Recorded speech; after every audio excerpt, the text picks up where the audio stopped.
আগন্তুক শারদীয় দুর্গোৎসবের শুভেচ্ছা ও অভিনন্দন রইল। গৌরীপুর সুভাষপল্লী ওয়ার্ড নাম্বার পুরনো 2 নতুন 7 সুভাষপল্লী গৌরাঙ্গ মহাপ্রভু মন্দির সার্বজনীন দুর্গাপূজা কমিটির তরফ থেকে এই বছর 76 বছর উদযাপিত হচ্ছে শারদোৎসব।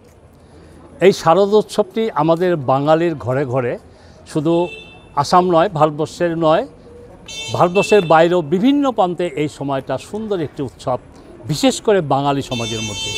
তো সেইটুকু আমাদের ঝুঁকি নিয়ে আমাদের এই বছর 76তম শারদোৎসবের একটু ঝলক আজকে হলো, কারণ একটা পৌরাণিক একটা নিয়ম অনুসারে, পৌরাণিক একটা বিধি নিয়ম অনুসারে খুঁটি পূজা, এটা একটা অনার দেওয়া হয়। মানে দুর্গাপূজার আগে এই খুঁটি পূজাটা করলে পরে দুর্গাপূজা যে আসছে সকলের মনে একটা উকি মারে, সেই জন্যই এই খুঁটি পূজাটার আয়োজন।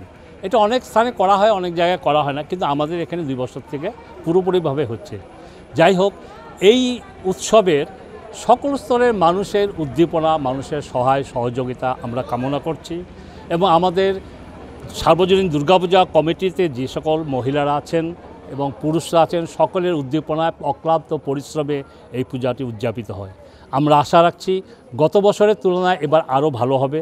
শুধু পুজোর দিন 4 দিন যে পুজো সেটা নয়, 4 দিনের আগেও যেমন 7 দিনের মধ্যে যেমন মহরম থাকে, মহালয় থাকে, তারপরে ধরুন দুর্গাপূজা থাকে, বিভিন্ন ধরনের খেলা অনুষ্ঠান, চিত্রাঙ্কন প্রতিযোগিতা, দৌড়ঝাঁপ ইত্যাদি ইত্যাদি, শাড়িতে নারী খেলা, বিভিন্ন ধরনের খেলাখেলি হয়।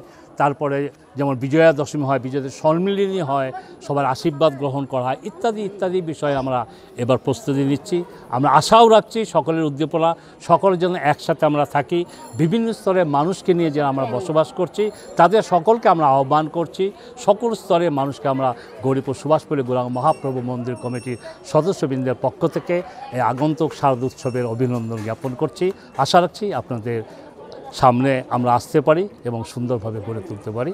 ধন্যবাদ, ভালো থাকুন, সুস্থ থাকুন।